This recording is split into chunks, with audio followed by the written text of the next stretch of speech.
മുഖ്യമന്ത്രി പിണറായി വിജയനും പി ശശിയും ഒരു നാണയത്തിന്റെ ഇരുവശങ്ങളാണെന്നും ലൈംഗിക ആരോപണത്തിന്റെ പേരിൽ പാർട്ടിയിൽ നിന്നും പുറത്താക്കിയ പി ശശിയെ സംരക്ഷിച്ചത് പിണറായി വിജയനാണെന്നും ബി.ജെ.പി. കണ്ണൂർ ജില്ലാ പ്രസിഡന്റ് എൻ ഹരിദാസ്.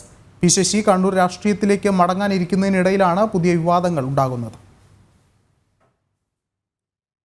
CPM സംസ്ഥാന കമ്മിറ്റി അംഗവും കണ്ണൂരിലെ കരുത്തനുമായ പി ശശി എന്നും മുഖ്യമന്ത്രിയുടെ വിശ്വസ്തനാണ്. ലൈംഗിക ആരോപണം ഉൾപ്പെടെയുള്ള വിവാദങ്ങളിൽ നിറഞ്ഞു നിന്ന ശശിയെ പാർട്ടിയിൽ നിന്നും പുറത്താക്കിയിരുന്നു. തുടർന്ന് പി ശശിയെ സംരക്ഷിച്ചതും പൊളിറ്റിക്കൽ സെക്രട്ടറി പദവിയിലെത്തിച്ചതും മുഖ്യമന്ത്രി പിണറായി വിജയനാണെന്ന് ബി.ജെ.പി. കണ്ണൂർ ജില്ലാ പ്രസിഡന്റ് എൻ ഹരിദാസ് പറഞ്ഞു. പിണറായി വിജയൻ മുഖ്യമന്ത്രിയായതിനു ശേഷം അദ്ദേഹത്തിന്റെ പൊളിറ്റിക്കൽ സെക്രട്ടറിയായിട്ട് പി ശശി വരികയാണ്. പി ശശി പൊളിറ്റിക്കൽ സെക്രട്ടറിയായി വന്നതിന് ശേഷമാണ് പോലീസിൽ ഇത്രയധികം ക്രിമിനലുകളുണ്ടെന്ന് പൊതുസമൂഹത്തിന് ബോധ്യപ്പെട്ടത്. പോലീസിലെ ഒരു ഗുണ്ടാ സംഘം വളർത്തിയെടുത്തത് പി ശശിയാണ്. മുഖ്യമന്ത്രിയുടെ മൗനാനുവാദത്തോടു കൂടിയാണ്, അറിവോട് കൂടിയിട്ടാണ് പോലീസ് സേനയിൽ ഈ ഗുണ്ടാ സംഘത്തെ ഇദ്ദേഹം വളർത്തിയെടുത്തിട്ടുള്ളത്. പി ശശി കണ്ണൂർ ജില്ലാ സെക്രട്ടറി ആയിരിക്കുമ്പോൾ രാഷ്ട്രീയ സംഘർഷങ്ങളുടെ കേന്ദ്രമായിരുന്നു കണ്ണൂർ. ശശി പിണറായി വിജയന്റെ വിശ്വസ്തനായിട്ടുള്ള മനസാക്ഷി സൂക്ഷിപ്പുകാരനാണ്.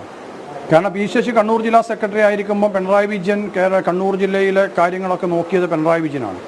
അന്ന് പി ശശിക്ക് പലതും മറച്ചു പിടിക്കാനുള്ളത് കൊണ്ടാണ് അന്ന് രാഷ്ട്രീയ സംഘർഷങ്ങൾ കൊടുമ്പിരി കൊണ്ടത്. അന്ന് രാഷ്ട്രീയ സംഘർഷങ്ങൾക്ക് പ്രധാന ഉത്തരവാദിത്വം ജില്ലാ സെക്രട്ടറി സ്ഥാനത്തുണ്ടായിരുന്ന പി ശശിയുടെ കാലഘട്ടത്തിലായിരുന്നു.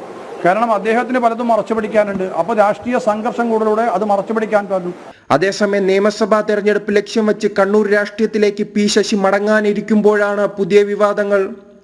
ജനം, കണ്ണൂർ.